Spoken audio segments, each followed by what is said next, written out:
Isang mapagpalang araw sa lahat ng bumubuo ng inyong channel na Kwentong Takip Silim. Itago niyo na lang ako sa pangalang Gardo. 57 years old. Bago lang ako nakikinig sa inyong mga channel sa YouTube tulad ng Sitio Pangil, Sitio Bangungot, at ang pinakapaborito ko, itong Kwentong Takip Silim. Aaminin ko noong kabataan ko ay isa kong pasaway at perwisyong anak sa mga magulang ko. Kaya nga siguro sila namatay ng maaga dahil hindi nila nakayanan ng mga katarantaduhang ginagawa ko sa buhay. Bukod sa basagulero at hindi ko sineseryoso ang pag-aaral ay napakababaero ko noon. Pero kahit ganoon ang ugali ko ay may mga tao pa ring nagmamahal at tanggap ang pagkatao ko tulad ng matalik kong kaibigan na si Arnan at ng aking Lola Salve. Hindi rin nila tunay na mga pangalan. Sila na hindi tumalikod sa akin sa kabila ng lahat ng kasalanan at pagkakamali ko. Ang ibabahagi kong kwento ay tungkol sa naging karanasan ko sa liblib na baryo sa Davao kung saan naninirahan noon ng aking Lola Salve. Ang karanasang iyon na muntik ng ikapahamak ng buhay ko, ang tuluyang nagpabago sa akin. At ito ang aking kwento.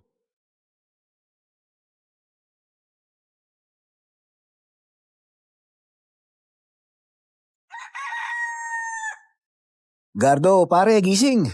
Bumangon ka na nga dyan. Ano ka ba naman pare? Inaantok pa ako eh. Istorbo ka sa tulog ko. Pare naman, tinatamad ka na naman. Tang ina naman eh, hindi itong tamang oras para tamarin ka. Napaka-OA mo naman. Anong oras na ba? Ang aga-aga pa ho pare. Pambihira. Baka pwedeng mamaya mo na lang ako gisingin. Kung ano man yung gagawin natin, mamaya na lang, okay? Naluloko ka na ba? Wala na tayong panahon. 10 araw na lang at kung hindi tayo maghahanap ng paraan, tapos na tayo. Ha? Anong 10 araw?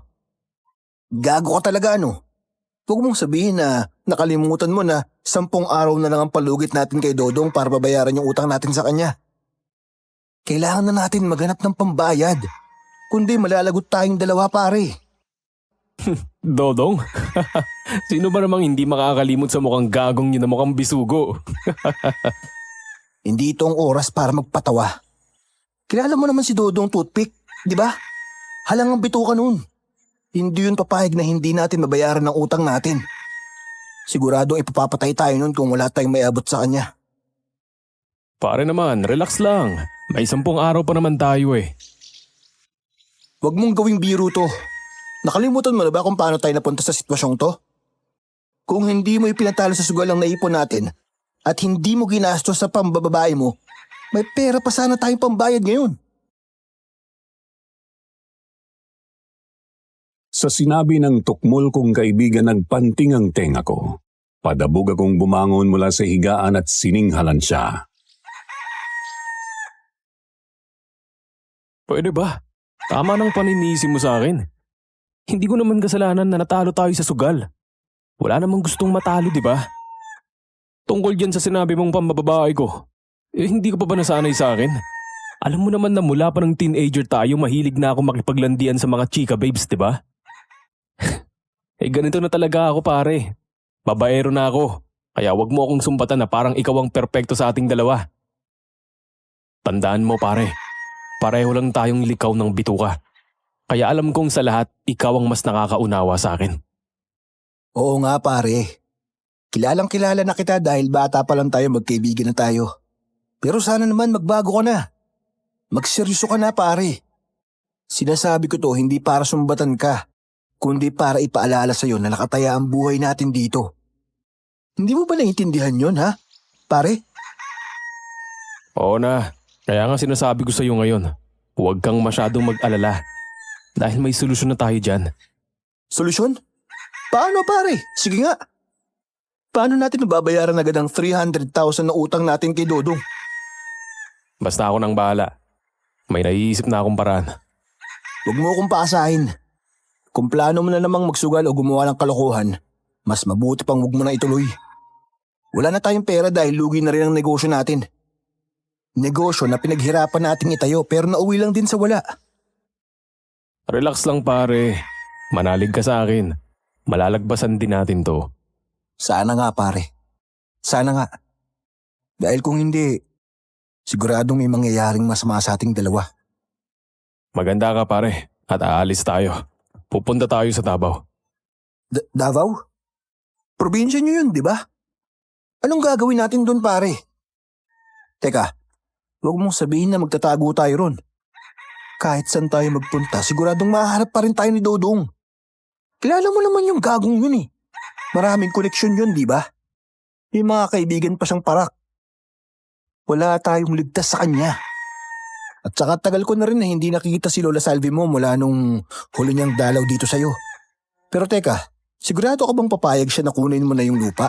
Hindi pa naman siya patay, di ba? Wala naman siyang magagawa kukunin ko yun sa ayaw at sa gusto niya. Ipinangako niya sa akin yun noon mula pa nung namatay sina mama at papa. Kaya wala siyang karapatang bawiin ang ipinangako niya. Gago ka talaga pare. Ang kapal pa din ng mukha mo no? Pero sige na nga, sasama na ako sa'yo. Wala na rin naman akong choice, di ba? Hindi kami magkakaproblema ng ganito kung hindi nagkandaletse-letse ang negosyong handmade clothing and accessories na pinagtulungan naming itayo noon ng matalik kong kaibigan na si Arnan, Sir Jupiter. Nalugi ang negosyo, isang bagay na hindi namin inakalang mangyayari. Sa una, maganda ang takbo. Punong-puno kami ng pag-asa at ambisyon na lalago ito. Pero dumating ang isang matinding problema. Ang hindi inaasahang pagtaas ng mga gastos sa operasyon habang sabay namang bumagsak ang demand sa produkto namin. Dahil sa matinding kompetisyon at mabilis na pagbabago sa market, hindi namin agad nakayanan ang mga pag-a-adjust. Napansin din namin na unti-unting nababawasan ang mga customer at ang mga supplier namin ay nagsimulang magtaas ng presyo. Unti-unti kaming nabaon sa utang at ang mga pagkatalo at maling desisyon namin ay nagresulta sa tuluyang pagkasira ng negosyo. Bukod pa roon, hindi ko ginamit ang utak ko sa mga panahong yon ng pagkalugmok namin. Imbes na gamitin sa may kabuluhan ang perang naipon namin, nagawa ko pang malulong sa bisyo at magpaalipin sa tawag ng laman. Kaya't pati naipon naming pera ay nagalaw at nawala dahil sa kahangalan ko.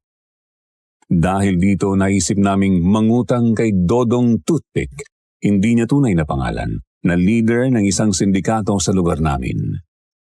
Hindi ko na po babanggitin ang iba pang detalye tungkol sa kanya at sa lugar kung saan kami tumira noon dahil napakasensitibo ng mga impormasyong yon at baka magdulot pa ng mas malaking problema para sa amin. Sa kabila ng lahat ng yon, wala na kaming ibang magawa kundi humingi ng tulong mula sa kanya. Alam naming delikado pero wala na kaming ibang pagpipilian. Kaya't ang naisip kong paraan para makabayad kami ay ibenta ang lupa na ipinangako sa akin ng aking lola. Sinabi niya na ibibigay niya ito sa akin dahil ako na lang ang natitira niyang kamag-anak.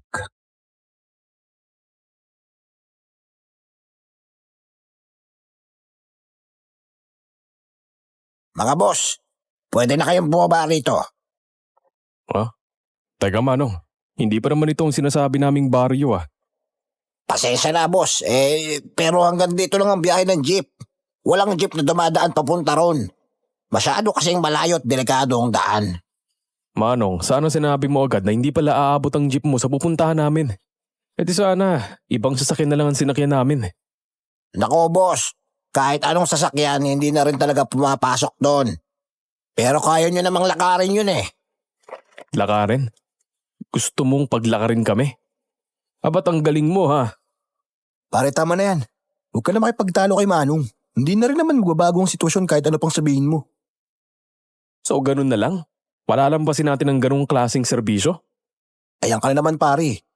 Huwag mong daanin sa init ng ulo. Huwag mo nang palalain. Hindi mo kailangan makipagtalo. Tara na pare, lakarin na lang natin.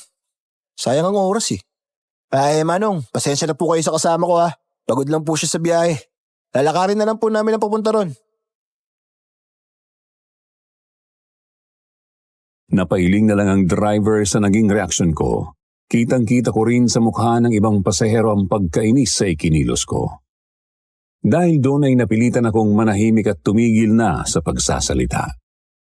Hinatak na ako ni Arnan palayo sa jeep at nagsimula na kaming maglakad papunta sa lugar na dapat naming marating.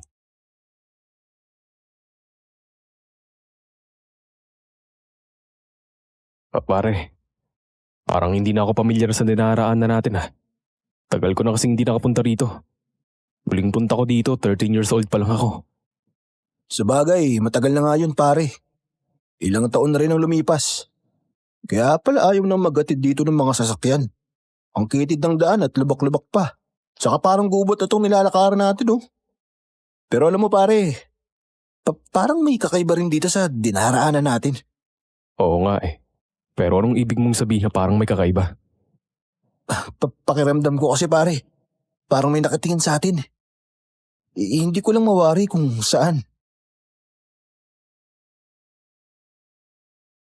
Napakunot ang noo ko sa sinabi ni Arnan kaya nagpalingalinga ako sa paligid. Wala naman ako nakitang kakaiba pero biglang bumigat ang pakiramdam ko. Parang may kung anong presensya sa kakahuyan na aming nilalakaran. Napansin ko rin na unti-unti nang lumalatag ang dilim. Malapit nang gumabi kaya bumaling ako kay Arnan at bumulong. Para bilisan natin. Dumidilim na.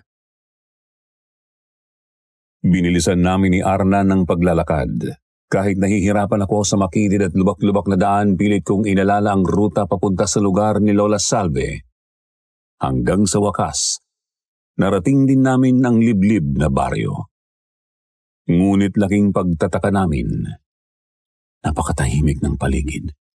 Wala ni isang tao sa labas kahit nahalata namang maraming kabahayan doon na nasa paanan ng bundok.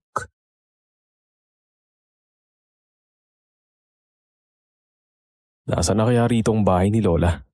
Hindi ko na talaga matandaan kung saan banda. Pati ba naman bahay ng lola mo, hindi mo na rin maalala. Ulyanin ka na talaga pare. Gago. Sa hindi ko nga matandaan Parang nagbago na kasi itong lugar. Hindi ito ganito dati. Habang nagpapalinga-linga kami, may biglang lumapit na isang matandang lalaki sa amin. Sa tansya ko, nasa 70 years old na siya dahil sa mga kulubot sa kanyang mukha. Pero kahit ganon, matikas pa rin ang tindig niya. Parang sanay pa rin sa mabibigat na gawain. Suot niya ang isang lumang sombrero at bitbit ang isang tungkod na yari sa kahoy. Nakasuot siya ng kulay puting polo shirt at pantalon, may kakaiba sa kanyang presensya. Tila ba may halong otoridad at misteryo sa paraan ng kanyang pagtitig sa amin.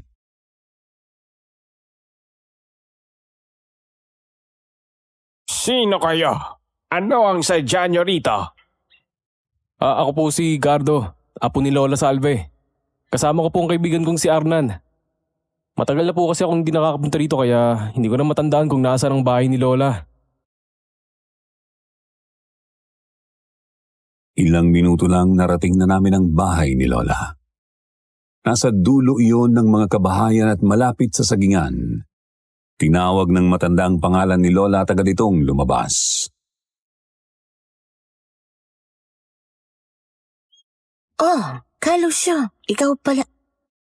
Gardo? Apo? Ako nga ito Lola, si Gardo ang apo mo. Ay, muntik na kaming maligaw. Hindi ko na kasi matandaan kung saan ka nakatira dito Buti na lang at itinuro sa amin itong sitanda ang bahay mo. Sa sinabi ko, biglang napatingin sa akin si Lucio. Ang kaninang maamo niyang mukha ay biglang tumalim. Agad iyon na napansin ni Lola Salve. Nako, Lucio, pasensya ka na sa apo ko ha.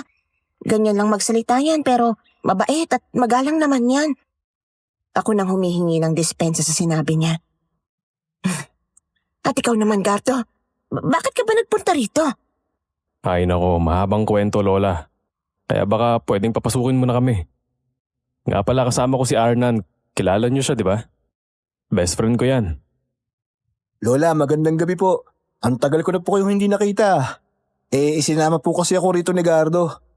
Kamusta nga po pala kayo rito? Ayos naman ako. Sige, pumasok na muna kayo. Mukhang pagod na kayo sa biyahe. Kalusyo, salamat sa paghahatid mo rito sa apo ko at sa kaibigan niya ha. At muli humihingi ako ng paumanhin.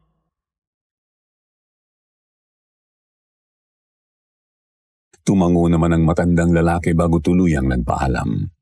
Pero bago siya umalis, nakita ko na muli niya akong sinulyapan bago siya naglakad palayo. Sa pagpasok namin sa bahay ni Lola, talagang nanibago ako. Mas maganda yun kumpara nung huli akong pumunta roon. Dati kasi ang bahay ni Lola ay gawa lang sa sawali at kawayan. Pero ngayon, gawa na ito sa sementadong dingding at may malalaking bintanang salamin. May mga bagong muebles din. Napansin ko rin ang makintab na tiles sa sahig na sanglalong nagbigay ng elegante at modernong itsura sa bahay ni Lola. Pero ang mas ikinagulat ko ay ang paghingi ng dispensa ni Lola kay Ka Lucio. Parang sinabihan ko lang naman ang tanda ay talagang matanda na naman siya.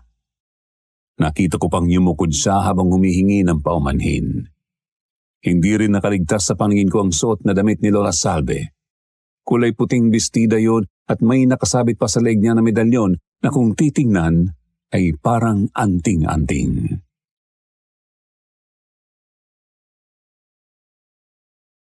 Gardo, apo, sa uulitin, maging magalang ka at marespeto sa pakikipag-usap mo sa mga taga rito.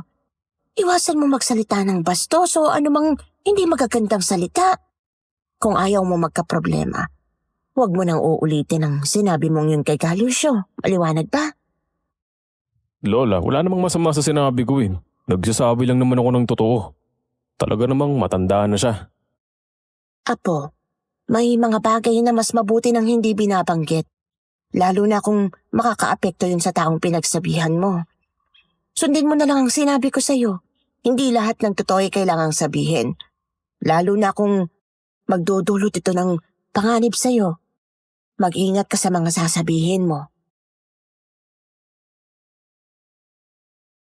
Sa mga sandaling yun, nagpanting na naman ang tenga ko, Sir Jupiter. Ayoko kasi na sinesermonan ako, lalo na kung totoo naman ang sinabi ko.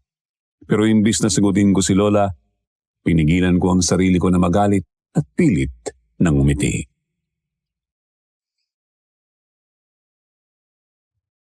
Okay Lola. Susundin na kita, promise. Hindi na ako magsasabi ng ganun. Swear to God. Mabuti at nagkakaintindihan tayo.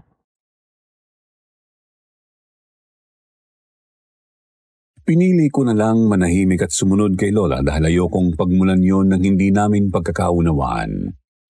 Iiwasan kong magpakita ng hindi magandang imahe sa kanya, lalo na't may kailangan ako sa kanya.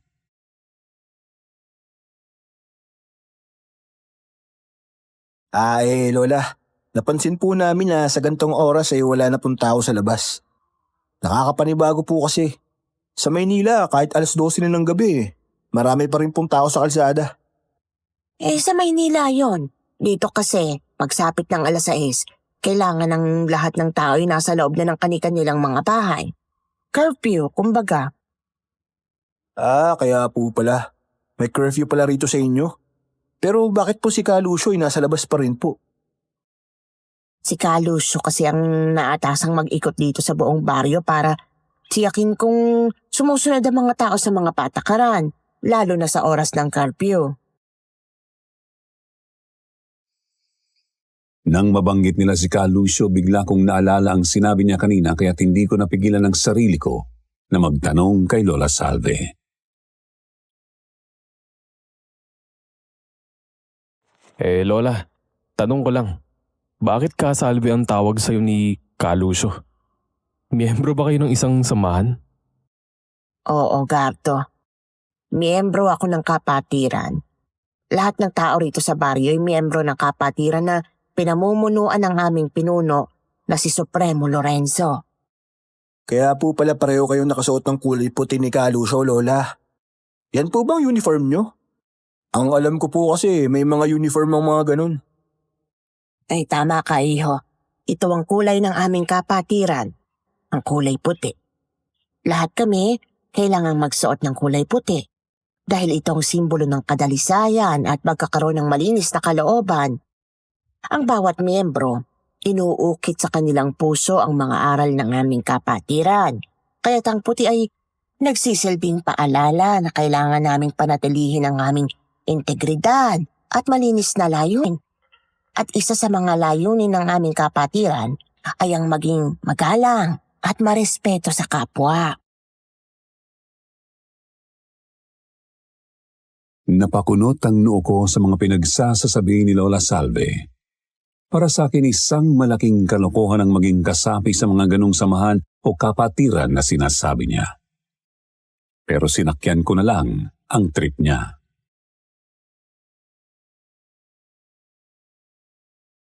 Kailan pa po kayo naging miyembro ng kapatirang yun? Baka mamaya demonyo nang sinasamba nyo, ha? Hindi kami sumasamba sa demonyo. Loko kang bata ka. Saka ako na ikukwento sa inyo tungkol dyan. Sa ngayon, maghahanda muna ako ng hapunan para sa inyo, ha? Alam kong gutom na kayo. Pardo, apo, baka pwede mo nang sagutin ang tanong ko kanina. Bakit bigla kayo nagpunta rito? Kilala kita. Hindi ka magpupunta rito ng walang ibang dahilan.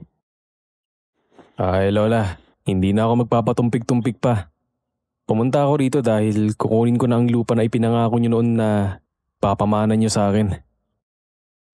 Ano? Ang lupa? Bakit mo gustong kunin agad ang lupa? Ibebenta kong lupa, Lola, at ang mapagbebentahan ko ay gagamitin ko para magtayo ng isa pang negosyo. Pero, di ba nung huli tayo nag-usap? Ang sabi mo sa akin, maganda naman ang takbo ng negosyo nyo nitong si Arnan. Magtatayo ka ulit ng panibagong negosyo? Maayos naman po ang takbo ng negosyo namin ni Atnan. Pero gusto ko pong sumubok ng bago. Hindi ko naman po sinasabi na pababayaan ko na ang kasalukuyan naming negosyo. Ang gusto ko lamang pong mangyari ay magkaroon po kami ng karagdagang kita. Huwag ka po mag-alala, Lola. Kapag naging successful ang bagong negosyo namin, hindi kita kakalimutan. Makikinabang ka din dito, Lola. Kaya ang naisip ko, ang lupa na yun ang pinakamalaking puhunan na meron ako. Kaya kukunin ko na yun, Lola.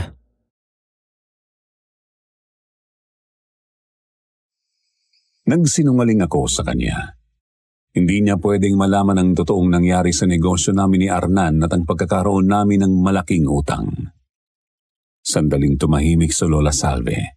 Tila may bumagabag sa kanya pero hindi siya nagpahalata at muling nagsalita.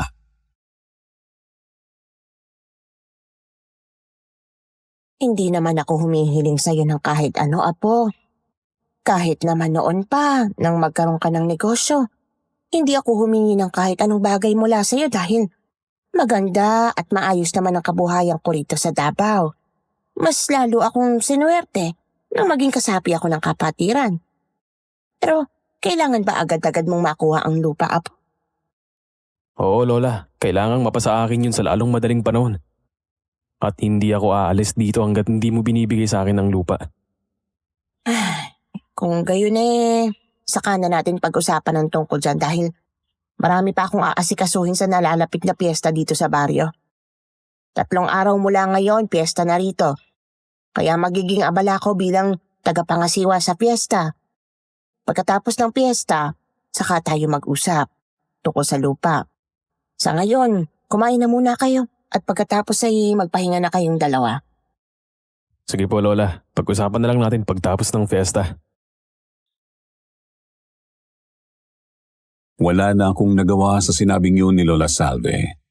Ang gusto ko sana ay makuha na ng mas maaga ang titulo ng lupa para maibenta na namin yun at umabot kami sa deadline na ibinigay sa amin ni Dodong Toothpick para mabayaran ang utang namin. Pero ang sabi ni Lola kailangan pa raw tapusin ang fiesta bago namin pag-usapan ng tungkol doon. Sa tingin namin ni Arnan, 3 araw lang naman ang hihintayin namin kaya ayos lang. Isa rin naman ang fiesta sa dahilan kung bakit kami naroroon dahil siguradong marami akong makikilalang mga babae na pwede kong iskuran. Matapos ang masarap na hapunan na inihanda sa amin ni Lola Salve, inihatid na niya kami ni Arnan sa kwartong tutulugan namin. Dahil sa pagod, maagang nakatulog si Arnan. Natawa pa nga ako dahil sa lakas ng kanyang paghilik. Ako naman hindi pa dalawin ang antok. Nakahiga lang ako. Nakatingin sa kisame. Iniisip kung paano namin maibebenta ang lupa at maiaahon ang sarili sa sitwasyon namin. Habang nagmumuni-muni, bigla kong nakarinig ng ingay mula sa labas ng bintana. Napakunot ang noo ko at bahagyang tumayo upang silipin kung ano ang pinagmumulan ng tunog.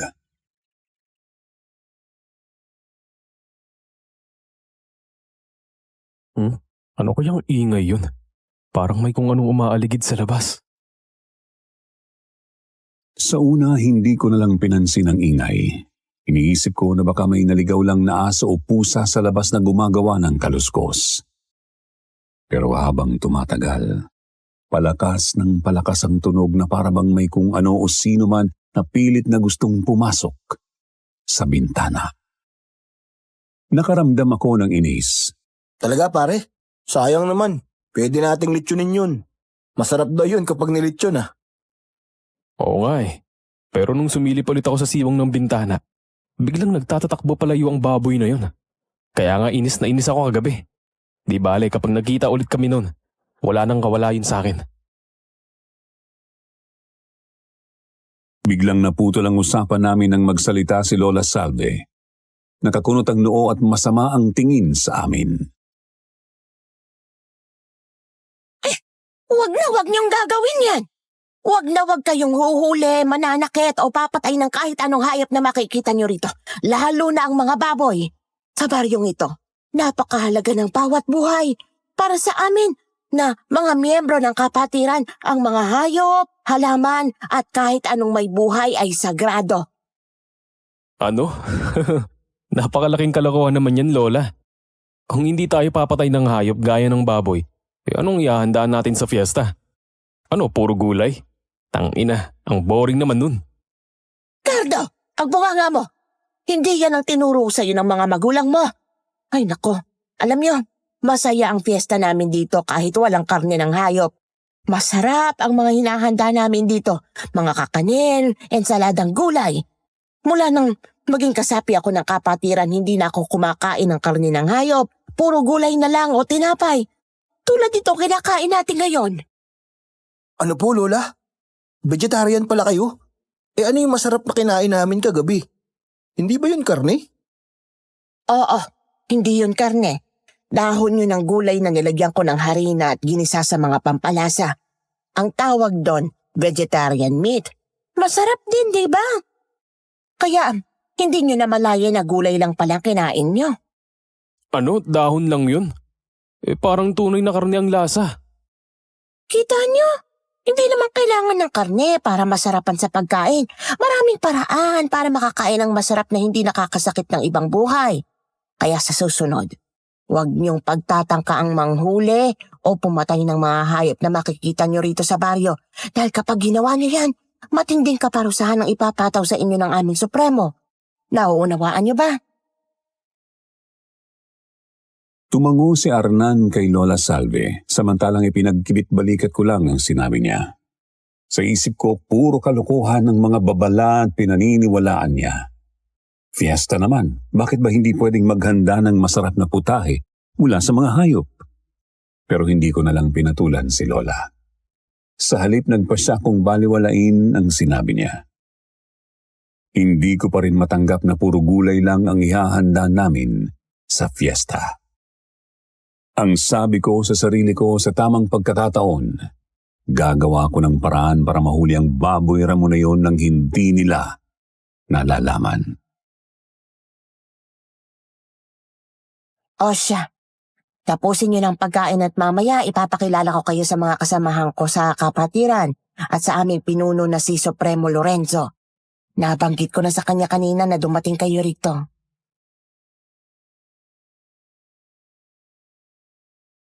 Pagkatapos naming magalmusal ay agad kaming ipinakilala ni Lola Salve sa mga kasamahan niya sa kapatiran. Isang masigla at magiliw na pagtanggap naman ang isinalubong nila sa amin. Lahat sila ay nakasuot ng kulay puti. Ang mga babae ay nakabistidang puti tulad ng suot ni Lola Salve. Samantalang ang mga lalaki naman ay nakasuot ng puting polo shirt at pantalon. Ipinakilala rin niya kami sa kanilang pinuno na si Supremo Lorenzo.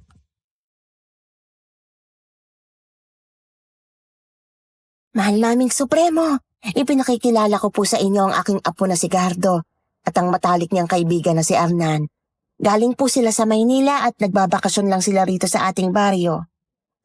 Ikaw pala ang apo nitong si Casalve, iho. Napakakisig mo at may magandang tindig. Hindi na ako nagtataka dahil apo ka ng isang kahangahangang babae tulad ni Casalve. Kahit may edad na, napakaganda pa rin ng iyong lola. Ikinagagalak kitang makilala pati ng iyong kaibigan. Sana'y maging masaya at makabuluhan ang inyong pananatili rito sa aming munting baryo, lalo na't nalalapit na ang aming piyesta. Malugod din naming sinalubong at tinanggap si Supremo Lorenzo. Matanda na palang tinatawag nilang Supremo na sa tingin ko ay kaedad din ni Carlucio.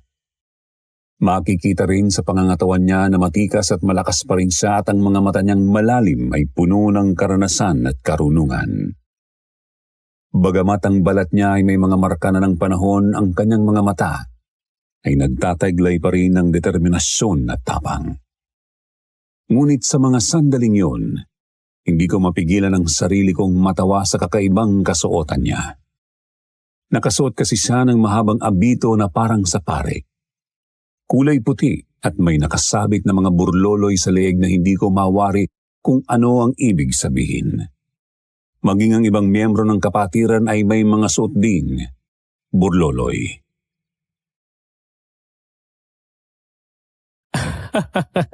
Ganyan ba ang costume nyo sa kapatiran nyo? Ang weird. Tapos ang dami nyo pang burloloy sa katawan. Kapatiran ba talaga kayo o kulto?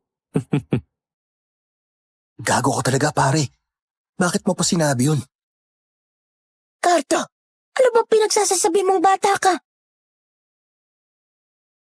Sa sinabi ko, biglang naging seryoso ang mukha ng mga miyembro ng kapatiran. Maging si Supremo Lorenzo na kanina'y masigla at magiliw ay nawala ang kasiyahan sa mukha at napalitan ng pagkadismaya. Nagkatinginan silang lahat at ang mga tingin nila ay tila may halong galit at pagkasuklam. Matatalim ang mga titig nila sa akin lalo na si Carlucio na sa pagkakita ko'y parang gusto na akong sugurin anumang oras. Anong nakakatawa, iho? Hindi ko nagustuhan ang ginawa mong paglait sa aming kasuotan. Humihingi po ako ng paumanhin, Supremo. Patawarin niyo ang aking apo. Hindi po niya intensyon na magbigay ng masamang impresyon. Ngayon lang po kasi siya nagpunta ulit dito, kaya bago sa kanyang mga nakikita niya. Patawad din po, Supremo. Hindi po sinasadya ng kaibigan kong sinabi niya. Dahil bago pa lang siya sa ating komunidad, palalampasin ko ito, Casalve. Pero iho, nais kong ipaalala sa iyo na sa lugar na ito, mahalaga ang respeto sa pananamit, itsura at mga paniniwala ng bawat isa. Hindi mo dapat gawing biro o katatawanan ng aming paniniwala at tradisyon. Ayoko nang mauulit ito kung ayaw mong magkaroon ng problema. Napailing na lang ako sa mga reaksyon nila. Pero sa likod ng isip ko, natatawa pa rin ako sa mga suot nila. Ngunit kahit na inihingi na ako ng paumanhin ni na Lola Salvi at Arnan, ramdam ko pa rin ang bigat ng mga tingin ng mga miyembro ng kapatiran sa akin. Para bang may nagawa kong napakalaking kasalanan na hindi kayang burahin ng kahit ilang paumanhin o paghingi ng tawad. Habang patuloy ang paghingi ng paumanhin ni Lola Salvi kay Supremo Lorenzo, bigla namang dumating ang isang napakagandang dalaga na agad na pumukaw sa atensyon ko. Casalve, magandang araw po. Pasensya na po ha at may tinapos pa akong gawain sa bahay eh. Sino nga po yung ipapakilala niyo sa amin? Ikaw pala yan ka, Jonah. Hindi kita nakilala Kayo naman, Casalve. Nagpagupit lang ako ng buhok, hindi niyo na ako kaagad nakilala. Ako, nasanay kasi ako sa mahaba mong buhok eh. Pero kahit maigsi na ang buhok mo, napakaganda mo pa rin. Kanina pa po ba ako magmamana kundi sa nanay ko, di ba? Kahit itanong niyo pa po kay tatay. Mabuti at dumating ka na, anak. Ipapakilala sa ni Kasalbe ang apo niya at ang kaibigan nito ng mga makasonista sa ating baryo. Oo nga ka, Jonah. Ipapakilala ko sa iyo ang apo ko at ang kaibigan niya.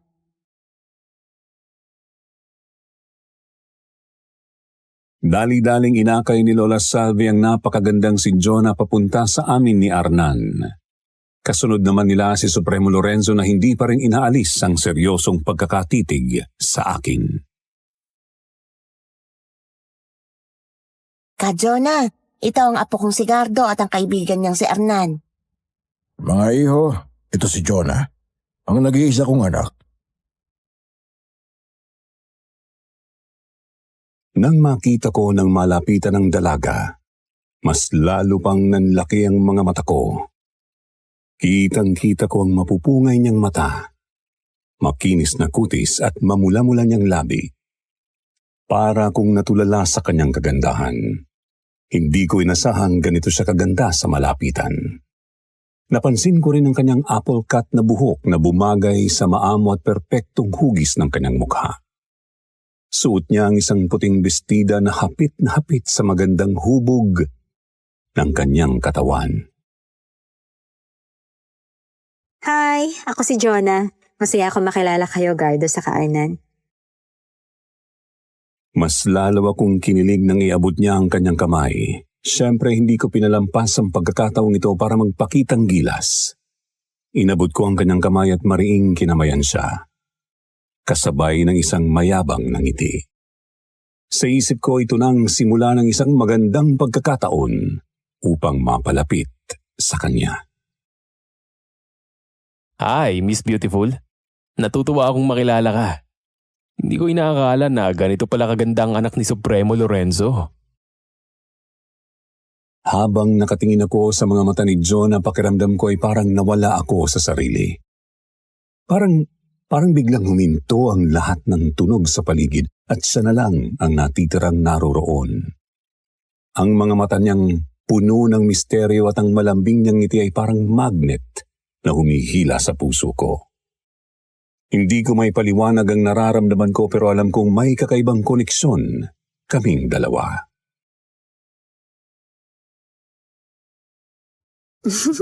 Palabiro pala talaga tong apo nyo, Kasalvi, ah. O Gardo, sana magustuhan niyo yung pag-stay dito sa amin. Masaya ang fiesta dito sa baryo namin. Oo naman, Jonah. Mukhang magiging masaya talaga ang bakasyon namin dito sa inyo. Hindi na nga kami makapaghintay na ma-experience ang lahat ng kasiyahan. Ano, hindi ba paring Arnan? Tama si paring Gardo. Mukhang magiging exciting nga ang pananatili namin dito sa baryo nyo.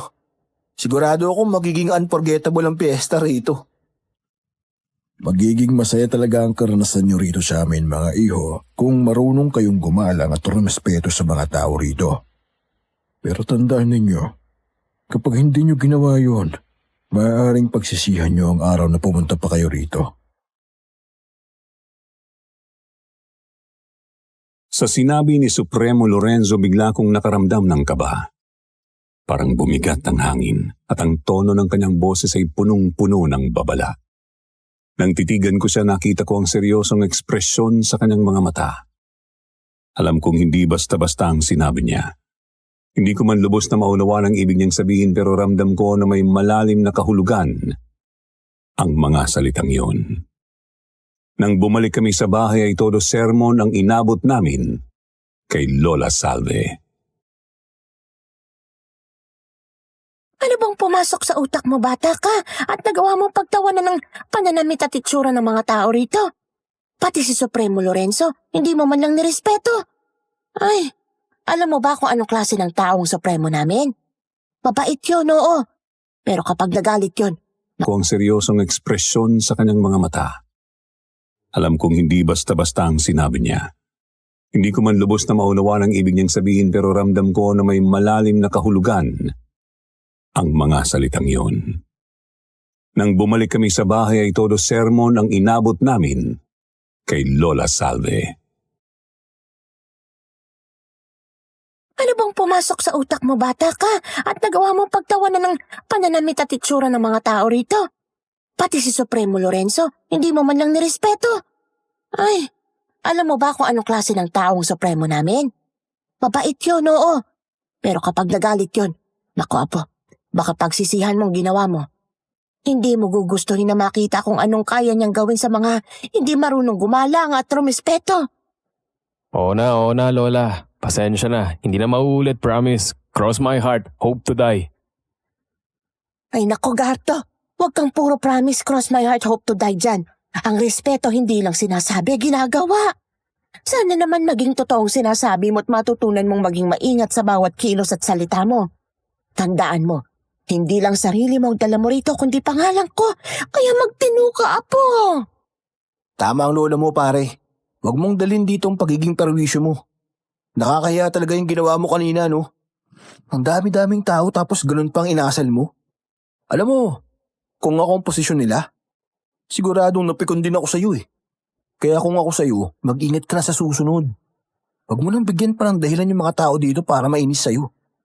Lalo na si Supremo Lorenzo. Mukhang may respeto sa kanyang lahat ng tao rito eh. Kaya dapat ganun ka rin. Oo, nasabi eh. Huwag ka nang umepal, Arnan. Parang ikaw hindi rin nagkakamali ah. Ang bigat ng sermon nyo sa akin, akala nyo naman sinasadya ko yun. Hindi ko lang napigilan ng pagtawa ko kanina. Ang OA nyo naman. Ay, sige na nga. Hindi na talaga maulit. Ayan, satisfied na ba kayo? Pinapaalalahanan ka lang naman namin. Ayoko mapahamak ka, apo. Kaya mag-isip ka muna bago magsalita o gumawa ng kahit anong kilos. Napabuntong hininga na lang ako sa paninermon sa akin ni na Lola Salve. Ang totoo nang gigigil ako sa haba ng sermon niya at sa panggagatong na ginagawa ng lokong si Arnan. Pero sa loob-loob ko, natatawa pa rin ako. Hindi pa rin maalis sa isip ko ang eksena kanina. Ang kakaibang pananamit at kilos ng mga tao sa baryo. Para sa akin, katawa-tawang kapatirang sinasabi ni Lola Salve. Ang mga tao sa baryo ay parang mga tanga na sumusunod lang sa isang weird na leader.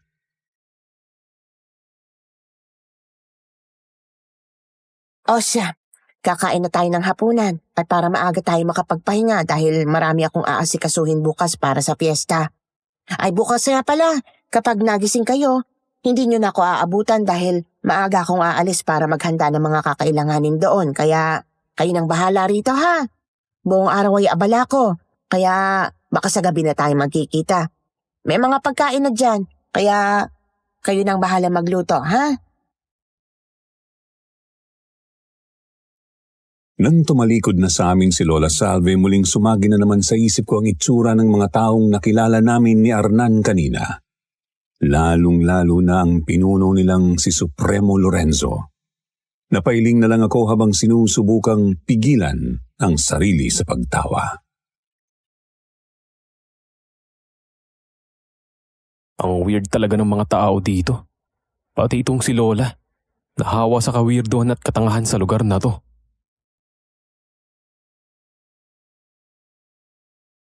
Pagkatapos naming maghapunan, pumasok na kami ni Arnan sa kwarto. Pareho kaming hindi pa nadadalaw ng antok sa mga oras na yon kaya napag-usapan namin ang magandang dalaga na anak ni Supremo Lorenzo. Alam mo pare, hindi lang palang Lupan Lola at ang masayang fiesta ang pinunta natin dito. Si Jonah pare. Kailangan na mapasakin siya. Kailangan bago tayo umalis dito maka-score ako sa kanya. Ano? Gago ka ba? Anak yun ni Supremo Lorenzo eh. Wag na wag mong gagawin yan, pare. Naiintindihan mo bang sinabi ni Lola Salve? Mahirap magalit ang Supremo, kaya kung ano mang kademonyo ang nasa isip mo, wag mo na ituloy. Isang mapanuksong ngiti ang iginawad ko kay Arnan, sabay bigay ng magaan na suntok sa braso niya. Sa isip ko, hindi ko naman kailangang seryosohin ang lahat ng sinabi ni Lola Salve. Masyado lang silang natatakot kay Supremo Lorenzo. Pero ako, buo na ang desisyon ko. Hindi ako papayag na hindi ko matikman si Jonah. Kaunting araw na lang ang ilalagi namin sa baryo at alam kong mahihirapan akong makuha siya kung aasa lang ako sa tamang pagkakataon. Kaya idadaan ko na lang sa diskarte. Gagawin ko ang plano ko at sigurado akong walang makakaalam kahit sino. Kinaumagahan, buo na ang plano ko upang maangkin si Jonah. Kaya pagkagising namin ni Hernan at nang makita namin na wala na si Lola Salve sa bahay, napangisi na naman ako dahil talagang umaayon sa akin ang kapalaran. Pagkatapos naming mag-almusal, niyaya ko si Hernan na mamasyal. Tara pare, labas muna tayo. Hindi pa tayo nakakagala dito mula nung dumating tayo. Sabi ni Lola marami raw magagandang tanawin dito malapit sa baryo. Tara na. Sige pare, nakakainip din naman sa bahay ni Lola Salvi. At least sa pamamasyal natin, makakapag-exercise pa tayo sa paglalakad. Sulitin natin dito. Kalimutan muna natin kahit sandali ang problema natin kay Dodong. Huwag mo masyadong isipin yon pare. Once na makuha natin ang lupa, tapos na ang problema natin sa kanya. Sa ngayon, magpakasaya muna tayo dito.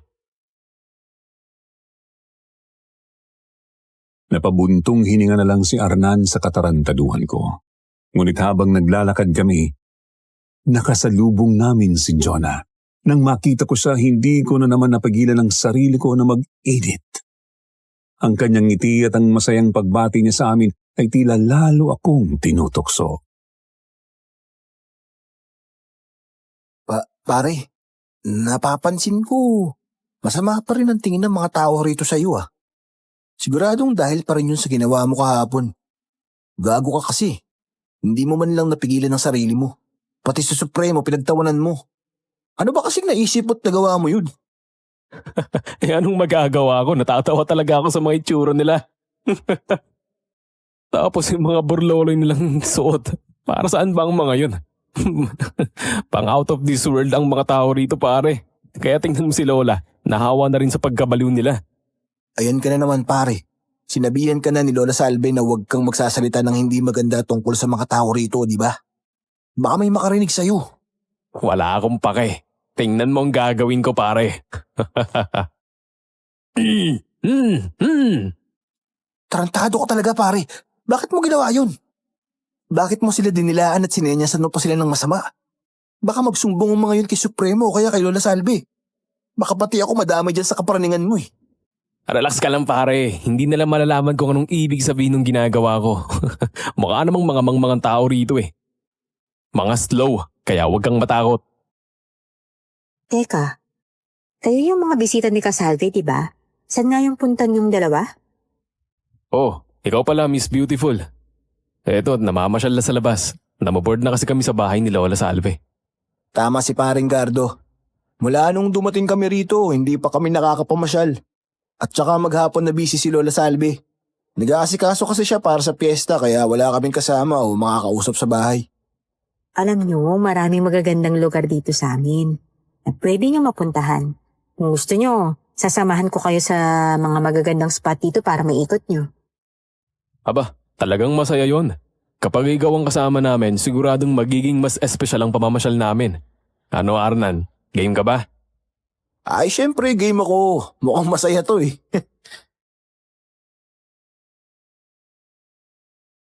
Sinamahan kami ni Jonah sa pamamasyal. Dinala niya kami sa mga paborito niyang lugar sa baryo. Sa malalawak na taniman sa likod ng bundok, sa batis na may malinaw na tubig, at sa iba pang magagandang tanawin sa lugar. Habang nagliliwaliw kami, hindi ko maiwasang mapansin kung gaano kasaya kasama si Jonah, lalo na ang mga sari-sari niyang kwento tungkol sa kanilang baryo. Pati si Hernan napapangiti sa tuwing tinutukso siya ni Jonah tungkol sa kanyang pagkamahiyain. Ako naman kahit paano'y nakikinig sa mga biruan nila, pero ang utak ko, abala pa rin sa plano kong maangkin si Jonah. Kaya nang pabalik na kami sa bahay ni Lola Salve, Miss Beautiful, maaari ka ba naming imbitahan sa bahay ni Lola Salve? Para doon naman ang halian, kung okay lang sa'yo. Hindi ba nakakahiya? Wala kang dapat ikahiya. Sinamahan mo naman kami sa pamamasyal. Kaya wala ring masama kung makasama ka rin namin sa paranghalian, di ba? Hindi ako kasing sarap magluto ni Lola, pero siguradong hindi mo makakalimutan ang luto ko. Nagluluto ka pala? Sige nga. Gusto ko matikman yung luto mo, Gardo. Payag na ako na sa bahay ni Kasalve mananghalian ngayon. Talaga? Yes! Hindi mo pagsisisihan to, promise. Ay, pare. Halika nga sandali. O bakit? Ano yun pare? Bakit mo siya inaanyayahan na sa bahay ni Lola Salvi mananghalian? Wala namang masama ah. May niluto naman akong ginataang kalabasa at lumpiang togi kanina bago tayo umalis. Pasasalamat ko to sa kanya dahil sinamahan niya tayo maglibot-libot dito sa baryo. Saka napagod yung tao, kaya dapat lang naalokin natin ng makakain, di ba? Pare, sigurado ko bang yun lang ang dahilan mo? Kilala kita. Naaamoy ko may binabalak ang hindi maganda. Pare naman, parang inaalok ko lang siyang kumain sa bahay. Walang masama dun. Wala akong gagawing masama pare, kaya huwag kang mag-alala. Tara na Miss Beautiful, pasok na tayo sa loob. Pasensya ka na, may sinabi lang itong kaibigan kong si Arnan. Halika, tumuloy ka. Madali ko ring napapayag si Jonah na sumama sa amin, Sir Jupiter. Pagdating sa bahay agad ko nang isinagawa ang plano ko. Palihim kong nilagyan ng pampatulog ang pagkain ni na Arnan at Jonah. Habang kumakain, pinuri pa nila ang luto ko. Wow, ang sarap ito pare ah. Mukhang nag-level up ng cooking skills mo ah. Dati naman hindi ka ganito magluto. Oo nga ah. Masarap nga. Lalo na tong ginatang kalabasa ah. Sobrang malasa. Parang may espesyal na sangkap eh. Alam mo, hindi ko akalain ganito ka pala kasarap magluto, Gardo ah. Wala namang espesyal na sangkap yan. Basta nagluto lang ako kasi alam kong magkakaroon kami ng magandang bisita ngayong araw. Sus! Nambola ka pa. Pero alam mo, tama ka. Hindi nga ako nagsisina dito ako mananghalian sa inyo. Maya-maya ay nakaramdam na ng pagkahilo sina. Habang kumakain, pinuri pa nila ang luto ko. Wow, ang sarap ito pare ah. Mukhang nag-level up ng cooking skills mo ah. Dati naman hindi ka ganito magluto. Oo nga ah. Masarap nga. Lalo na tong ginatang kalabasa ah. Sobrang malasa. Parang may espesyal na sangkap eh. Alam mo, hindi ko akalain ganito ka pala kasarap magluto, Gardo ah. Wala namang espesyal na sangkap yan. Basta nagluto lang ako kasi alam kong magkakaroon kami ng magandang bisita ngayong araw. Sus! Nambola ka pa. Pero alam mo, tama ka. Hindi nga ako nagsisina dito ako mananghalian sa inyo. Maya-maya ay nakaramdam na ng pagkahilo sina Arnan at Jonah hanggang sa sabay silang nakatulog. Mabilis kong isinara at ikinandado ang pinto at mga bintana. Inihiga ko si Arnan sa sofa sa sala samantalang dinala ko naman si Jonah sa kwarto kung saan pinagsamantalahan ko siya habang tulog. Oh gosh! Birhen ka pa pala. Napakaswerte ko talaga. Pagkatapos ng ilang oras ng pagpapasasa sa katawan ni Jonah, may narinig ako na malakas na kaluskos mula sa may bintana. Dali-dali akong bumangon at nagbihis. Sumilip ako sa maliit na siwang sa bintana upang malaman kung ano ang sanhi ng ingay. At nanlaki ang mga mata ko nang makita ko na naman ang malaking baboy ramo na nasa likod ng bahay. Kapag siniswerte ka nga naman oh. Nagbalik ka pang baboy ramo ka ha? Pwes, pagkakataon ko nang mahuli ka at gawing handa sa fiesta. Bago ako lumabas ng kwarto, binihisan ko muna si Jonah na tulog pa. Hindi sila basta-basta magigising dahil ginamitan ko sila ng matapang na pampatulog. Mabuti na lang at dinala ko yon nung pumunta kami doon dahil balak ko talagang makapangbiktima ng mga matitipuhan kong babae na maiiskuran. Malas na lang ni Jonah at siya ang natipuhan ko. Paglabas ko ng kwarto, kumuha ko ng itak sa kusina at dahan-dahan kong binuksan ang pinto. Maingat akong pumunta sa likod bahay kung saan ko nakitang baboy ramo at doon ko nga naabutan ang hayop. Yari ka sa akin ngayong baboy ka. Humanda ka sa akin. Habang abala ang baboy ramo sa pag-amoy-amoy sa paligid ng likod bahay, bigla ko itong sinubol at pinagtataga. Sinaksak ko pa ito sa tagiliran, ngunit nagawa pa rin itong makatagbo kahit na may mga sugat na sa katawan. Puwisit! Nakatakas pang animal. Tanginang bilis ng baboy na yun. Tadtad na ng sugat sa katawan pero nagawa pa rin makatakbo ng mabilis. Kakaiba talaga ang hinayupak na yun. Dahil hindi ko napatay ang baboy ramo, gigil na gigil akong bumalik sa bahay. Nakita kong tulog na tulog pa rin si Hernan sa sala pero nang silipin ko si Jonah sa kwarto, laking gulat ko nang wala na ito roon.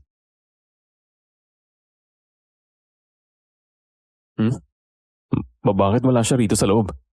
Saan nagpuntang babaeng yan? Kinabahan ako, Sir Jupiter. Baka nalaman na niya ang ginawa kong pananamantala sa kanya at magsumbong siya kay Supremo Lorenzo. Mabuti na lang at pinaghandaan ko ang sitwasyong yon. Siyempre hindi ako papayag na basta-basta lang akong matimbog. Kung sakaling magsumbong siya, sino ang maniniwala sa kanya? Walang ebidensya na ginawan ko siya ng kahalayan.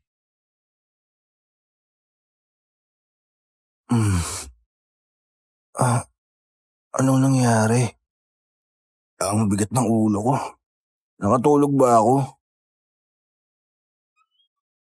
Oh, gising ka na pala pare. Nakatulog ka pagkatapos nating mananghalian Mukhang naparami ang kinain mo Ganun ba? Oo, natatandaan ko na. Ang sarap kasi ng niluto mong ginataan at lumpiang toge. Kaya siguro nang mabusog ako, mabilis akong inantok. Pero teka, nasan si Ka Jonah? Hindi ko na siya nakita nang magising ako Si Miss Beautiful. Pagkatapos nating kumain, nagpaalam na siya. Uuwi na raw sa kanila, baka raw kasi hinahanap na siya ni Supremo. Oo nga pala pare. Kanina pa natin siya kasama. Baka hinahanap na siya ni Supremo. Hindi pa naman natin siya ipinagpaalam na dito siya manananghalian sa bahay ni Lola Salve. Aaminin ko na habang kausap ko si Hernan ang lakas ng kabog ng dibdib ko. Kailangan kong magsinungaling para hindi mabuking ang ginawa ko. Pero ilang oras nang lumipas, hindi pa rin sumusugod si Supremo Lorenzo, pati na rin si Jonah sa bahay. At hindi pa rin dumadating si Lola Salve. Naisip kong yayain ulit si Hernan na lumabas para maglakad-lakad. Tara pare, labas muna tayo. Maglakad-lakad lang, tignan natin baka nasa labas na si Lola Salve. O sige pare, baka may tulong na rin tayo sa paghahanda nila para sa piyesta. Paglabas namin ng bahay, wala naman akong nakitang kakaiba. Abala ang mga tao sa paghahanda para sa fiesta. Kahit kinakabahan ako, hinanap ko sa paligid si Supremo Lorenzo at si Jonah. Pero hindi ko sila nakita. Ngunit maya-maya, lumapit sa amin si Ka Lucio.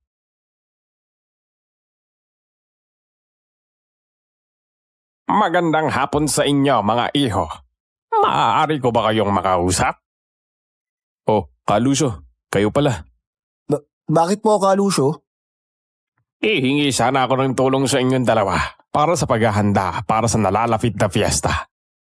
Pwede ba kayong sumama sa akin sa kakahuyan upang kumuha ng kahoy na gagamitin sa pagluluto? Kailangan kasi namin ng maraming kahoy na panggatong, lalo na't malaking handaan ang mangyayari sa fiesta. Laking pagtataka namin ni Hernan nang lapitan kami ng matandang yun, lalo na nang humihingi ito ng tulong. Biglang nagbago ang pakikitungo niya sa amin. Mula kasi nang sabihan ko siya ng tanda palagi siyang may masamang tingin sa amin pero ngayon ang lapad ng ngiti niya at parang giliw na giliw siyang makita kami. Pero dahil mukhang sincero naman siya sa sinabi niya, pumayag kami ni Hernan na tulungan siya. Pagdating namin sa kakahuyan, nagsimula kaming mangalap ng mga kahoy para sa panggatong. Habang abala kami, nakita ko na lang na may lalaking nakasuot ng puting polo shirt at pantalon na dumating. May hawak na kahoy at mabilis na ipinukpok yun sa ulo ni Hernan. Arnan! Tutulungan ko sana siya nang maramdaman kong may pumukpok din ng matigas na bagay sa ulo ko, kaya agad akong nawalan ng malay. Nang magising ako, nasa loob na ako ng isang lumang kamalig at nakagapos ng mga kamay at paa ko. Lumingalinga ako at nakita ko si Hernan na nakagapos din at wala pa ring malay. Arnan! Arnan! Pare! Gising! Gumising ka! Tangina, ang sakit ng ulo ko ah. Anong lugar to? Bakit tayo nakagapos? Bakit tayo nakakulong dito, pare? Teka lang, ang huling naaalala ko may pumukpok sa ulo ko. Tapos hindi ko na alam ang mga sumunod na nangyari. May pumukpok din sa ulo ko, pare. Nakita ko, lalaking nakasuot ng puting polo shirt at pantalon. Hindi ako pwedeng magkamali. Isa yun sa miyembro ng kapatiran nila Lola Salve. At sigurado ako na may kinalaman si Calusio sa paghuli sa atin. Sabi ko na nga ba, kaya pala hindi ako kumbinsido sa pangiti-ngiti niya kanina. Yung pala huhudasin lang niya tayo. Bakit naman nila gagawin yun? Anong kasalanan natin sa kanila? Bakit nila tayo kukulong dito at igagapos kung wala naman tayong ginawa? Huwag mong sabihin. Tangina, Gardo. Magsabi ka nga ng totoo, pare. Anong ginawa mo at kinulong nila tayo rito? Pare, nilagyan ko ng pampatulog yung kinain nyo kanina para... Para ano? Para makuha ko si Jonah habang tulog. Pinagsamantalahan ko siya, pare. Wala eh. Wala na akong naisip na ibang paraan para maangkin siya. Kaunting araw na lang ang ilalagay natin dito. Kung lalandiin ko siya at paiibigin, matagal na proseso pa yun. Kaya dinaan ko na lang sa mabilisan. Ano? Gago ka talaga. Tarantado ka. Hindi mo ba alam kung anong perwisyong ginawa mo, pare? Siguradong pagbabayarin ka ni Supremo Lorenzo sa ginawa mong paglapastangan sa anak niya. At kaya tayo nakakulong at nakagapos ngayon dito dahil siguradong may alam na siya. Hindi lang akong dinamay mo sa kagaguhan mo at kamanyakan mo, pare. Pati si Lola Salve. Huwag mo muna akong sermonan ngayon, pare. Ang kailangan nating gawin ay makatakas dito. Hindi nila tayo dapat maabutan dito. Kailangan nating iligtas pa si Lola. Wala na ring nagawa si Hernan kundi ang sundin ako. Habang nagpupumilit kaming kalagi ng mga gapos namin, biglang bumukas ang pinto ng kamalig. Laking gulat namin nang pumasok si Lola Salve na may halong pag-aalala ang mukha. Alam na ni Supremo Lorenzo ang ginawa mo kay Jonah Gardo. Nagsumbong siya sa ama niya. Hindi ba't binalaan na kita na igalang at irespeto mo ang mga taga rito sa baryo? Pero anong ginawa mo? Pinagsamantalahan mo si Ka Jonah, ang anak ng aming Supremo. Anong kademonyohan na pumasok sa utak mo at nagawa mo yun sa kanya? Ngayon ay galit na galit ang Supremo. Hindi raw niya mapapatawad ang ginawa mo sa nag-iisa niyang anak. Pati tuloy itong kaibigan mong si Hernan ay damay sa galit niya. Kaya pinag-utos niya na ikulong kayo rito pansamantala hanggat hindi pa sumasapit ang fiesta. At sa mismong kabilugan ng buwan, araw ng fiesta, ay gagawin kayo itong kaibigan mong si Hernan ay damay sa galit niya. Kaya pinag-utos niya na ikulong kayo rito pansamantala hanggat hindi pa sumasapit ang fiesta. At sa mismong kabilugan ng buwan, araw ng fiesta, ay gagawin kayong alay para sa Supremo. Nanlaki ang mga mata namin ni Hernan sa sinabi ni Lola Salve. Ha? Anong ibig mong sabihin, Lola? Anong gagawin kaming alay? Kaya nga po, Lola.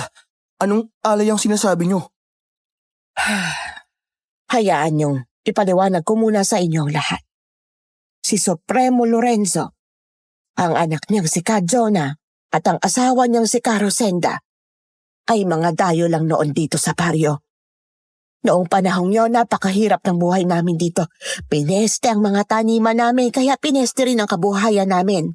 Pero nang dumating ang pamilya nila rito, biglang nawala ang mga pesteng nagbibigay ng salot sa amin. Gumanda ulit ang ani at pananim namin dito sa baryo. Kaya unti-unti kaming nakaahon sa hirap ng buhay. Hindi lang yon, marunong ding manggamot si Supremo Lorenzo dahil dati siyang albularyo. Ang mga taong nagkakasakit dito sa baryo ginagamot at napapagaling niya. Hindi siya nagpapabayad sa serbisyo niya. Napakabait niya at ng kanyang pamilya. Itinuro niya sa amin ang kahalagahan ng buhay ng kahit anong nilalang, mapahayop, tao o kahit mga halaman. Kaya nang magtayo siya ng isang kapatiran na siyang mamumuno, sumali ang lahat ng tao rito sa baryo, pati ako, dahil naniniwala kami sa mga paniniwala niya. Alam niyo, mula nang maging kasapi ang lahat sa kapatiran, mas lalo pang guminhawa ang buhay namin, mas lumago ang kabuhayan ng mga tao rito. Nagtayo rin si Supremo ng pabrika sa bayan at ang mga kinuha niyang tauhan ay taga rito rin. Ako nga, mula nang magkaroon ng katungkulan sa kapatiran, nagkaroon ako ng dagdag na kita maliban sa lupang sakahan na iniwan sa akin ng lolo mo. Kaya naipagawa ko ang bahay ko at napagdesisyonan ko ipamana sa iyo ang lupang iniwan sa akin ng mga magulang ko. Dahil hindi ko na yun magagamit. Mabuti pang sa iyo ko na lang ibigay dahil ikaw na lang ang natitira kong kamag-anak. Pero sa kabila ng kabaitan at pagiging matulungin ni Supremo at ng kanyang pamilya, may tinatago pala silang malaking lihim. Ang pamilya pala nila ay may lahing aswang.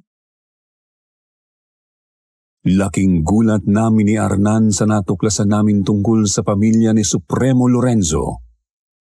Biglang nanindig ang mga balahibo namin at parabang lumaki ang aming mga ulo sa kaba. Nagpatuloy si Lola Salve sa kanyang pagsasalita.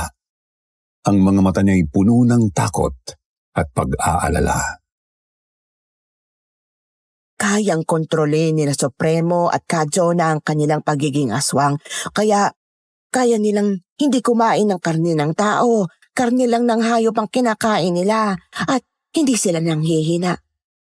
Pero ang asawa ni Supremo, si Carosenda, ay hindi kayang kontrolin ang pagkagutom niya sa laman ng tao. Kailangan niyang makakain ng laman ng tao kahit isang beses sa isang taon. Hindi katulad ni na Supremo at Kajona na malakas ang pangangatawan. Si Carosenda, mahina at palaging sakitin kaya madalas na nasa bahay lang siya at hindi lumalabas. Kaya ang ginawa ni Supremo, tuwing sasapit ang piyesta rito sa baryo, kailangan namin mag-alay ng tao para gawing pagkain ng asawa niyang si Carosenda. Maaari kaming kumuha ng tao mula sa ibang lugar o bayan para hindi sa amin magmumula ang iaalay. Pikit mata naming sinusunod ang kanilang mga utos dahil malaki ang utang na loob namin sa kanila sa pag-asenso ng aming buhay dito. Pero minsan ang problema, palaging nakakawala si Carosenda kapag nagugutom at gumagala-gala siya rito sa baryo. Kaya sinabihan kami ni Supremo na isarado ng maigi ang mga pinto at bintana at gawing matibay ang aming mga bahay para hindi madaling pasukin ng kanyang asawa. Minsan ay nagaan yung Baboy Ramo si Carosenda para madali niyang malansi ang magiging biktima niya. Ibig sabihin ang nakita kong malaking baboy ramo na umaaligid sa bahay mo, Lola, ay ang asawa ni Supremo? Oo, Gato. Ang Baboy Ramong nakita mo ay si Carosenda. Gumagala-gala rito siya sa baryo. At kaya palagi siyang nasa labas ng bahay natin. Naaamoy niya na may mga tayo rito. Kayong dalawa ni Arnan ang gusto niyang biktimahin. Mas lalo kaming nangilabot. Hindi kayang iproseso ng utak namin ang mga bagay na isiniwalat ni Lola Salve.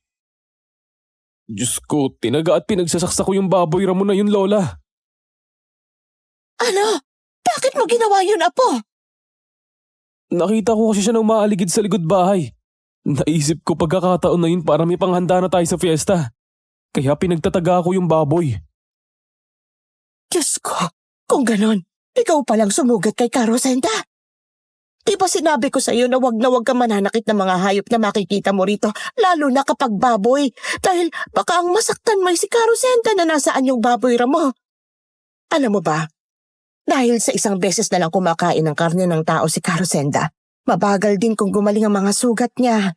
Kaya ayun, nakaratay siya ngayon at hinang-hina dahil sa mga sugat na tinamo niya. Na ikaw palang may gawa.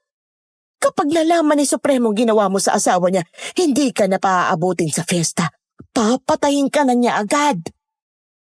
Ha? Ano? Papatayin ako? Hindi naman sana niya kayo gagalawin dahil nakiusap ako sa kanya na huwag kayong gawing alay para sa asawa niya. Pinalampas na nga niya yung ginawa mong pagtawa sa pananamit at itsura ng mga miyembro ng kapatiran. Pero dahil sa ginawa mo sa anak niya, ibang usapan na yon. Kaya ikaw nang gagawing alay. At ang gusto niya, pati itong si Hernan ay alay na rin. Ayoko maging alay sa aswang. Ayoko pang mamatay, Lola. Ayoko madamay dyan. Lola, nakikiusap ako. Tulungan mo kami. Ayokong mamatay sa kamay ng mga limaw na yun. Promise, magbabago na ako. Takot na takot kami ni Arnan noon. Hindi na namin alam kung ano ang gagawin, ngunit muling nagsalita si Lola Salve. Pero hindi ko hahayaan na mangyari yun. Itatakas ko kayo rito. Hindi na nila dapat kayong makita rito. Gamit ang dala niyang punyal, inalis ni Lola Salve ang gapos namin ni Arnan sa kamaingad na kaming inilabas sa kamalig. Ngunit paglabas namin, hindi namin inasahan na nag-aabang na pala sa amin si Supremo Lorenzo at si Jonah. Sabi ko na nga ba, hindi mo matitiis na hindi tulungan ang perwisyo mong apo ka, Salve. Pero hindi mo siya maaaring itakas. Kailangan niyang pagbayaran ang kasalanan niya dahil nilapastangan niya ang anak ko. Dapat niyang pagbayaran ng buhay niya ang pangahalay na ginawa niya sa akin, Kasalve. Kaya isuko mo na sa amin yung apo mo. Pasensya na. Pero mahal ko ang apo ko at hindi ko hahayaan na ialay niyo siya kay Carosenda. Pakiusap, ikulong niyo na lang ang apo ko. Huwag niyo siyang patayin. Pati itong si Hernan na walang kasalanan sa inyo ay huwag niyong idamay. Nakikiusap ako, Supremo. Ang batas ay batas, Kasalve. Namerwisyo ang apo mo. Pinerwisyo niya ang anak ko at pinerwisyo rin niya ang asawa ko. Akala mo siguro lalaki, hindi ko malalaman na ikaw ang may kagagawan ng mga sugat na tinamo ng asawa ko. Dahil dyan, mas lalong dapat na pagbayaran mo ng buhay ang ginawa mong kapangasan sa pamilya ko. Kapwa-tawad na lang tayo dahil damay din ang kaibigan mo sa kawalangyaan mo. Pagbabayaran mo rin ang ginawa mo. Supremo Lorenzo si Lola Salve sa tiyan. Pagkatapos si Jonah naman ang umatake kay Hernan. Kinagat ni Jonah ang balikat ni Hernan kaya madali niya itong nakubabawan. Ay! Tulong kami! Lola! Tulungan niyo ako!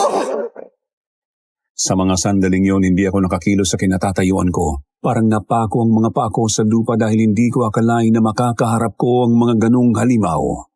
Samantala, nagtamo ng malalim na sugat si Lola Salve sa kanyang tiyan. Ngunit, bagamat ang katawan ay nanghihina, ang loob ni Lola ay hindi natinag. Nakita niya na ako ang susunod na atakihin ni Supremo Lorenzo kaya pinilit niyang tumayo kahit na sugatan. Muli siyang kumuha ng asin sa dala niyang maliit na bag at isinabo ito sa magamang aswang kaya muling humiyaw at namilipit sa sakit ang mga ito.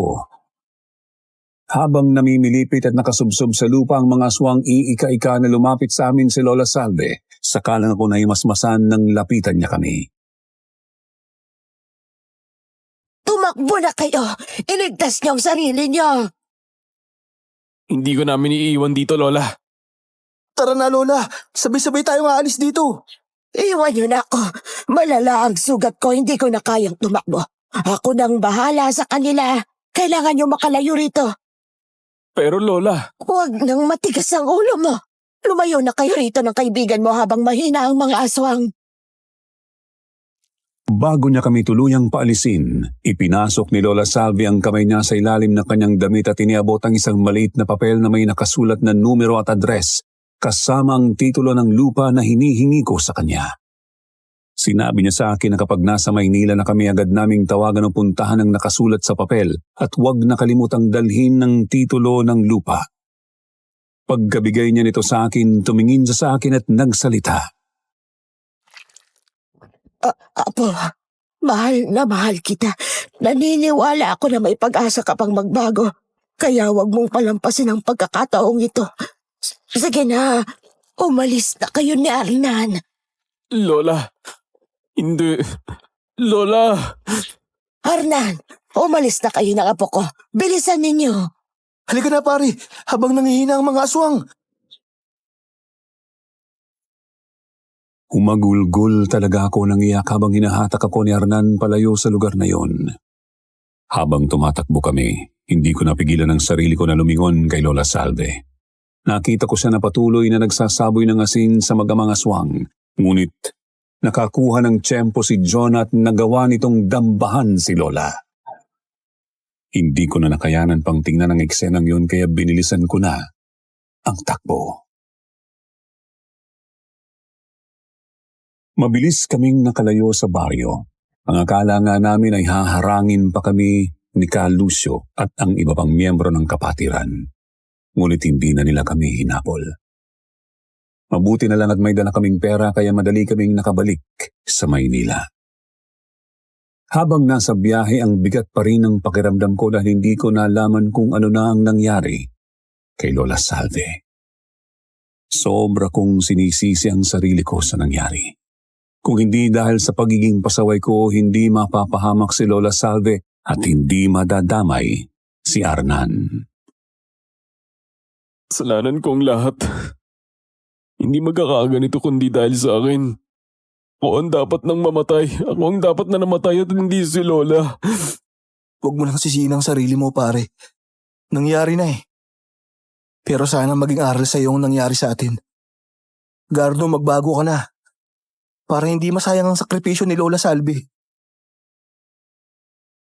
Pagdating namin sa Maynila, isa pang hindi inaasahang balita ang sumalubong sa amin. Nahuli na raw ng mga otoridad si Dodong Toothpick at ang mga kasamahan nito. Dahil doon, sinuwerte kami. Tila absuelto na kami sa pagkakautang namin.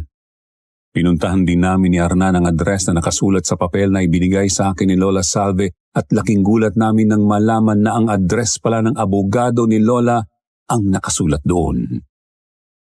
At ang mas ikinagulat namin ni Arnan, sinabi ng abogado na matagal na palang ipinangalan sa akin ni Lola ang titulo ng lupa at pinamanahan din niya ako ng malaking halaga ng pera mula sa ipon niya.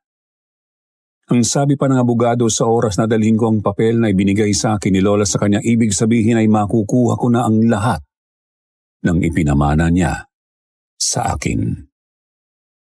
Pero kahit marami na akong pera, hindi ko magawang matuwa. Ang lahat ng material na bagay na iniwan sa akin ay hindi kayang punan ang sakit ng pagkawala ni Lola Salve. Nasabi ko ito dahil hanggang sa isinusulat ko ang karanasan kong ito, wala pa rin akong balita kay Lola. Hindi ko alam kung buhay pa siya o patay na. At bilang paraan ng pagsisisi, idinonate ko ang malaking halaga ng pera na minana ko kay Lola sa kawang gawa at ibinigay ko ang kalahati kay Arnan dahil idinamay ko siya sa kalokohan ko. Ang lupa naman na ibinigay sa akin ni Lola hindi ko ginalaw at pinuntahan. Dahil ang lupang yun ay nasa baryo kung saan nandoon ang pamilya ng mga aswang. Mula noon, hindi na rin namin nalaman kung ano na ang nangyari kina Supremo Lorenzo, Jonah at sa mga miyembro ng kapatiran sa liblib na baryo ni Lola Salve. Sa kasalukuyan, magkasama pa rin kami ni Arnan. Magkatulong kami sa pagpapatagbo ng maliit naming negosyong kainan. Opo, nagtayo ulit kami ng negosyo gamit ang perang ibinigay ko sa kanya. At sa araw-araw hindi ko nakakalimutang magdasal sa simbahan. Ipinagdadasal ko si Lola Salve na kung nasaan man siya, sana ay nasa mabuti siyang kalagayan. Pero kung wala na talaga si Lola, sana maligaya na siya sa kabilang buhay At sana'y napatawad na niya ako sa lahat ng kasalanan ko. Maraming salamat po, Sir Jupiter, sa pagbabahagi ng aking kwento.